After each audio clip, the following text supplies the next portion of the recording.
a recovery beyond medical explanation. Had we seen anything in Benin City even approaching that? In Africa, without reliable records and medical testimony, it was not possible to make a judgment. But in the United States, there was opportunity. Addresses as possible, so we could make independent assessments. 13 weeks later, Benny Hinn Ministries provided 5 names. We followed these cases for a year. What a beautiful grandma. You broke your vertebrae. 7 broken vertebrae. But the Lord healed you tonight. Jesse Stinson. You felt God's power go through you. Through me, the power of God. An X-ray examination after the crusade confirmed that her vertebrae was still broken, but she says the pain has eased.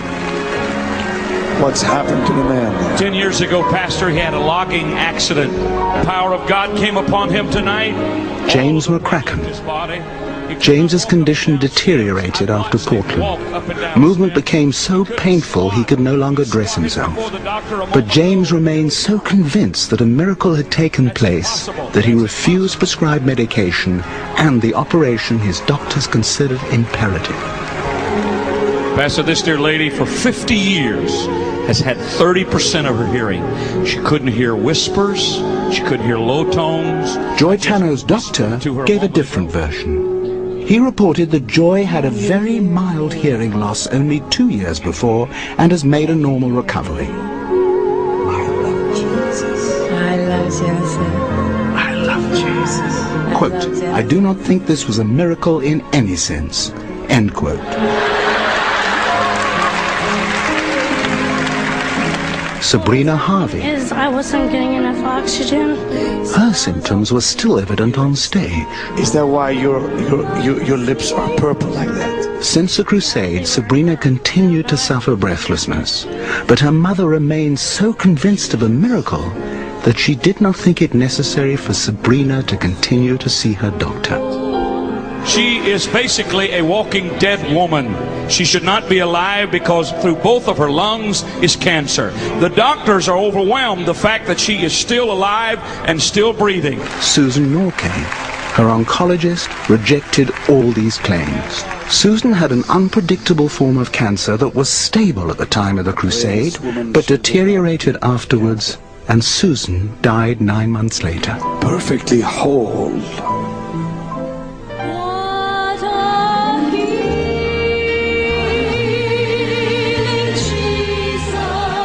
But what of those who are never called forward? People for whom doctors can do no more, whose last hope is Benny Hinn.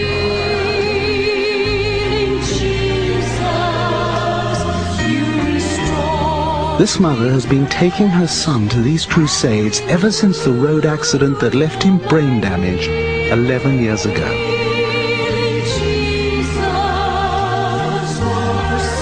How must it feel to hear again and again that God has the power to heal, but chooses not to? At every service during the Portland Crusade, Neela Prakash brought her son Ashneel, believing that God would perform a miracle which would allow her boy to walk out of that stadium with her, if only she had enough faith.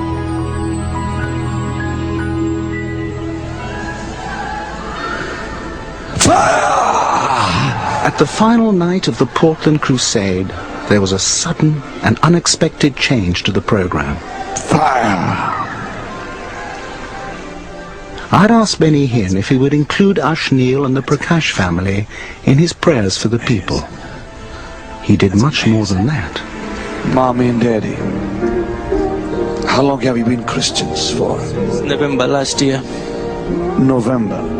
You converted to Christianity from Hinduism. Converted me. You converted me. No, I didn't. He did it. The Lord saved you.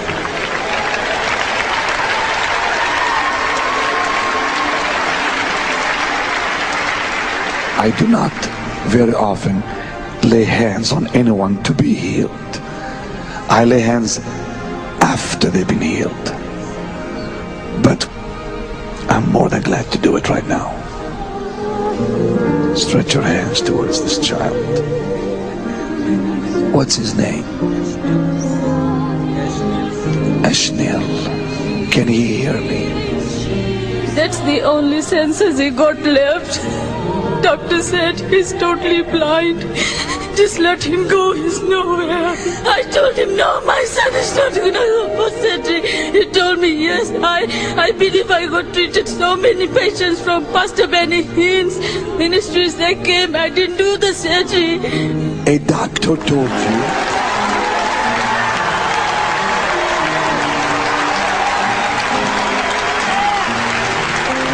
the doctor said, I can't help you. But I know there's a guy named Benny Hinn. My friend, it's not Benny Hinn, my dear. It's Jesus, God's Son.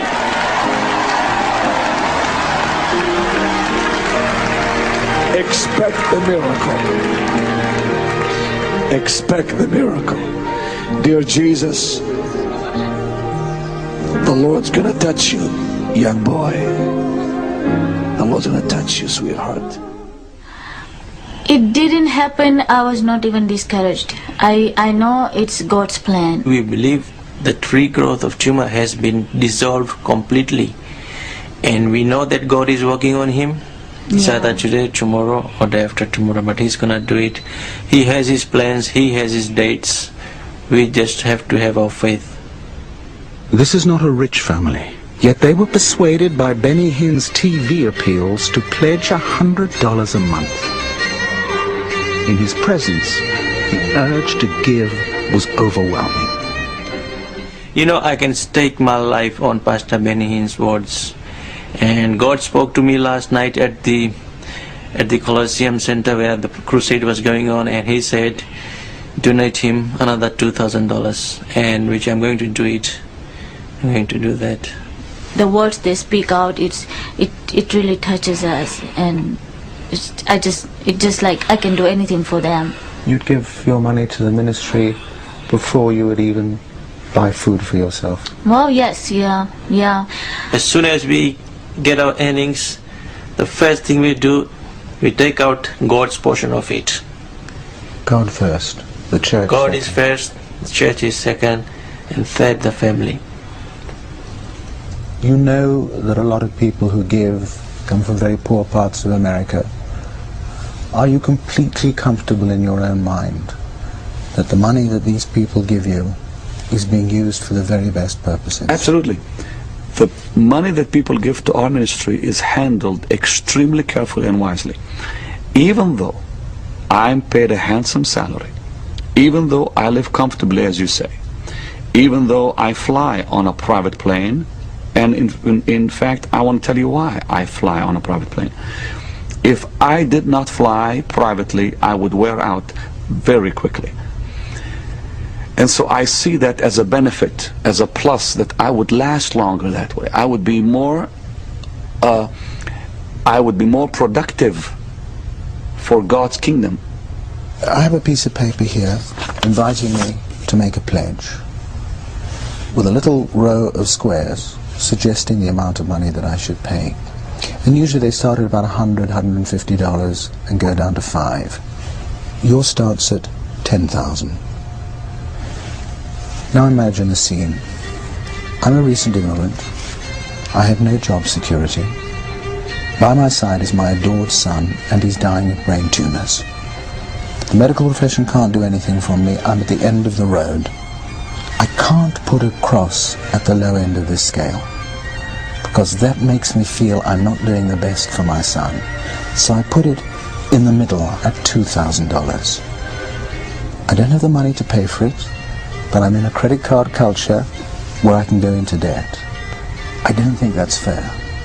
I don't see any problem with the way we raise our funds. Most people give only because they believe God is leading them to give, not because somebody's asked them to.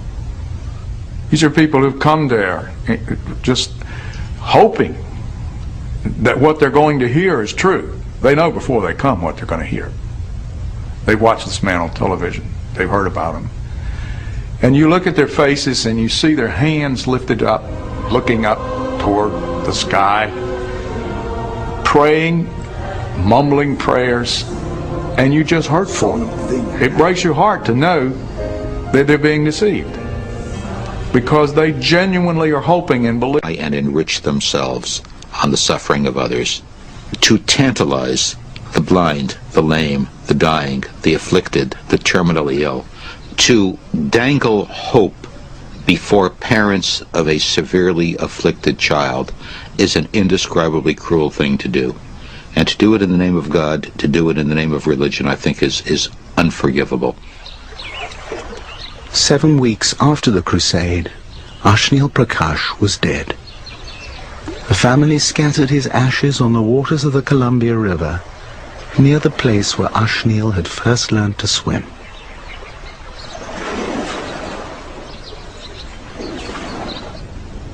Being as parents, we miss him a lot. We loved him. He was our baby. We didn't believe when the doctor said that there's a regrowth of the tumor. We didn't believe him either. And he said that he's going to die, and we didn't believe him. We believed in the God, and we had faith that God's going to heal him. I just thought, God, what I was expecting, this didn't happen, and why you took my kid away from me. We were only very little family, 4 people in the house, and I loved Ashnil so much. After he died, I just couldn't take it. My very beloved kid has gone. Do you feel in any way that Benny Hinn has let you down? No. No. You've never felt that God has let you down? Emotionally, I am down to the ground, but It's hard, but I just want to be with my faith that there is a God and I believe in it, and there is no other way. Can people tell me that there is no God and there is no faith, but I know there is a faith. Did you ever, in some of your worst moments, think that you must have done something wrong in the eyes of God to deserve this? yes, I always think that I may have sinned a lot during the earlier part of my life, and maybe due to that my son gets punished. I know there is a generational curse. Maybe it originated from me or from my parents, because that curse lasts for 3 or 4 generations. Who taught you that? I heard it from Pastor Benny.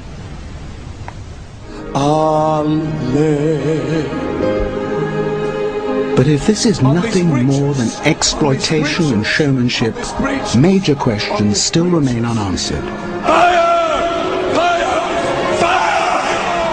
What forces are these faith healers unleashing? What magic are they performing? The answers lie deep within ourselves. Across the millions of years of man's evolution, the most important development for the survival and eventual dominance of our species was the enlargement of this area of the brain, the frontal lobes, which give us powers of self-control, organization, and the ability to anticipate, to see ahead. But there was a terrible price to pay. We humans are the only living creatures that can foresee our own inevitable decay and death. To compensate for this fearful understanding, there was a parallel development in the human brain. As the frontal lobes were expanding, the temporal lobes and the limbic system were shifting and regrouping, opening the gateway to memory, creativity, emotion, and fantasy. We gain strength from the belief that a soul, a spirit, lives on in another life or another realm when the body dies. We developed a religious sense. But even before we die, religions offer us the possibility of short-term victories over disease and death. And in spite of the many advances in modern medical science, millions of people are still turning to religious healers for miracles. Although we could find no evidence of cures at these events, something was happening in the heat of the moment. On and off stage, people were breaking through pain barriers and performing feats they had hitherto thought impossible. Many remained convinced they had been cured, whatever doctors and specialists said to the contrary. These crowds were genuinely affected. But what is the real power at work here? For answers, we turn to some of the world's leading scientists and theologians. Something physical, something chemical happens to us when we're in a large crowd. I don't want to draw the comparison too far, but Hitler understood this. Hitler understood that you can say things to a crowd of 100,000 that are more effective than saying them to a crowd of 100. The steps of soldiers marching through history. They are marching in unison. They're doing the same thing at the same time. The parade, the acclaim of the leader in the enormous square, whether it's in Nuremberg or Red Square. The entrainment of the drums, of the marching steps, of the chant, of the song, of the gesture, the salute. All these elements have the effect of submerging the individual into the group. Large numbers of people, all together, with a single purpose, performing single acts in lockstep. They are like one organism. That is the pitch to which the organizers bring the people. They bring them to persuade them to do something that individually they might not do, like charge into battle, risk death, to bayonet the enemy. Or leap out of their wheelchairs. Or leap out of their wheelchair, if that's what God has ordained. Effective speakers, people who can manipulate crowds for good or bad, have similar characteristics. So when you look at the Bonnkes, the Hinns, the Hitlers, the Nuremberg rallies, the operations are very similar. And they should be, because they're all human beings influencing other human beings. The good or the bad is a function of value judgment and, of course, historical perspective. The anointing. To personal charisma and the well-tried techniques of crowd manipulation, Hinn adds another dramatic ingredient. Fire on the choir. Fire! This was a favorite device of an earlier faith healer, Catherine Kuhlman, whom Benny Hinn first saw in action when he was 20 and has always acknowledged as his inspiration. Just give it to him, just give it to him, and the power of God goes through this body. Throwing people over by the power of suggestion is in fact an old hypnotist trick, and it predates Kuhlman and Hinn by more than 200 years. You must let every guard down. First, there's the classic hypnotic induction, where the aim is to lull the audience into a highly suggestible state. You become completely open. And as you relax deeper and deeper, you begin to enter hypnosis, going deeper. Dr. Irving Kirsch is not a hypnotist by profession. He is a scientist whose life's work has been the study of the human mind. The more relaxed you feel, the more deeply relaxed and the more deeply hypnotized you become. One question had always intrigued him. In any group of people, there's a broad range of susceptibilities to hypnotic suggestion. How do you create a situation where everyone is suggestible? Touch these dear people. More and more completely relaxed, going deeper. Kirsch recruited 60 volunteers and subjected them to the full hypnotic induction. He found that some could resist hypnosis until he played a trick. Soon you will begin to hear something. Some music, some very faint music. Strange music. Unbeknown to his subjects, Kirsch's colleague was secretly waiting for her cues in an adjoining room. You can hear it now. You can hear the very strange music. And soon it's beginning to fade. The music is going, it's going, the music is gone, your hearing has returned to normal. Open your eyes while remaining deeply, deeply hypnotized. Soon you're going to... The trick was played, even the resistors fell under his spell, and remarkably, many remained highly suggestible even after Kirsch had shown them how they had been deceived with the music and lights. You can see the room normally. In the charged atmosphere of a faith healing service, this response can set up a chain reaction. First, the preacher selects those in the crowd who are most responsive to the faith healer's initial suggestion. Once on stage, these people are like Kirsch's music and lights, confirming and reconfirming everyone's expectation of a particular response to the faith healer's suggestion, until the whole audience has fallen under his spell. We showed the footage to a professional hypnotist, and he said, and I quote, "This is something we do every day, and Mr. Hinn is a real professional." Well, I would react by simply saying that these manifestations do happen. Yet, at the same time, the real, the divine, is still there. If you want God's power, get down here now. What kind of men are we dealing with here? Skilled performers who have mastered a set of theatrical tricks? Carefully crafting them for their very different audiences? Or is this sincere, blind faith? Both healers claim they received the first call from a divine presence, as real to them as any creature of flesh and blood. I felt the hair just dropping my forehead. I went to sleep. And in the dream he came and said to me, "I love you." It was as though someone plugged me into electricity. My entire body was numb under this awesome feeling of power. And suddenly, a few feet from me, I saw the Lord. He was 6 feet something tall, maybe 6'2", 6'3". Long hair, brown, light brown hair. His eyes, I'll never forget his eyes. They looked right through me. In the morning I woke up and told my mom, I said, "Mom, last night I saw Jesus." And Mom looked at me and she said, "Well then you must be a saint."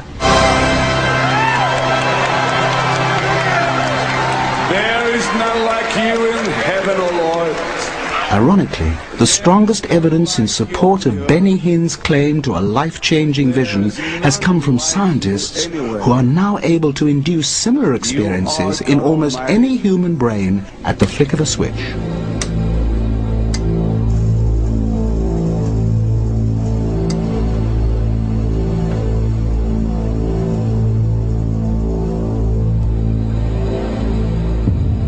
Laboratory, we have reproduced every aspect of the God experience, every essence, every component of it, from the rising sensation to the feelings of ecstasy, to the feelings of a sensed presence, to the feelings that you're at one with the universe. We can do that experimentally.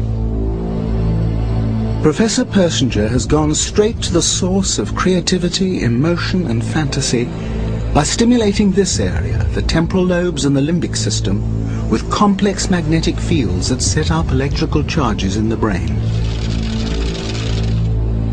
In our presence, one subject had a near-death experience. A sudden wave of darkness. It's a distant point of light. No two people have responded in exactly the same way, but all of them come out of this chamber with a profound sense that something hugely significant has taken place. It's a sound chamber that doesn't allow anything from the outside to come inside. And I start hearing voices. I start seeing things. Started with faces. There was a lot of faces, but distorted faces, moving kind of almost like seeing something through heat. I felt a presence behind me, like kind of staring down at me, and it seemed very strange. This presence was it wasn't frightening at all. It was very comforting, actually. It was like dreaming, but I was awake. Just like when you have a dream, sometimes you wake up and your dreams are just so, it was so real. I saw bright lights and I heard voices. Was that God speaking? Or was that Professor Persinger just flipping a few switches? What we have found is that individuals who show a temporal lobe sensitivity or creativity and who are very religious, in that setting, they will have a religious experience. We can generate the sensed presence, which is defined as God. So what does this tell us about the visions of Reinhard Bonnke and Benny Hinn? There's a common theme of suffering and rejection running through their early biographies. Reinhard Bonnke, fifth son of a Wehrmacht officer, fleeing with his family from the advancing Russians when he was 4 years old, enduring the hardships of refugee camps until he was nearly 9. And Benny Hinn, a Palestinian in an occupied country, immigrating to Canada with his family after the Arab humiliation of the Six-Day War, by his own account, lonely, adrift, and ridiculed for his beliefs. Usually these are individuals who, when they were children, were imaginative, fantasy-prone. They were often rejected or isolated by their peers or their families. That allows the individual to become self-absorbing, to pay attention to internal states, to become more egocentric. Many of them show early histories of limbic-like activity. For example, they may have more feelings of hearing their name called late at night, feelings of vibrations moving through their body, the feeling that they are somehow chosen or different. And then the real conversion occurs. And when this experience takes place, they suddenly feel as if they are a different person. Their mood is elevated. They now understand what they must do. They have a belief, a reorganization of the world. They're convinced that somehow this is personal to them and they are unique individuals and they have to spread the word. If you receive Jesus tonight, He's going to wash you with His precious blood and He's going to mark you, mark you, mark, mark, mark, mark you. Oh, I tell you, I love preaching this gospel. All of the depth of emotions and the compelling propensity to want to spread it to the world and to share often with sincere emotion their experiences. That's basically the residual of just a few seconds of electrical activity within the normal human brain. Have there ever been times when you've wondered to yourself whether these visions are creations of your own mind? Yes. Even till today, I question, is this God or is this just me? Neuroscience not only offers an explanation for the visions of the faith healers, but for everything that is happening in the minds of their followers at each stage of a faith healing event. You start with the kind of person where there's pain and difficulty all the time. They're usually mildly depressed. They usually feel as if there's something missing in their lives. Bring them into a group, usually tens or hundreds of thousands of people, where they feel diminutive because of the size of the place, be it a cathedral or near a mountain or an open space.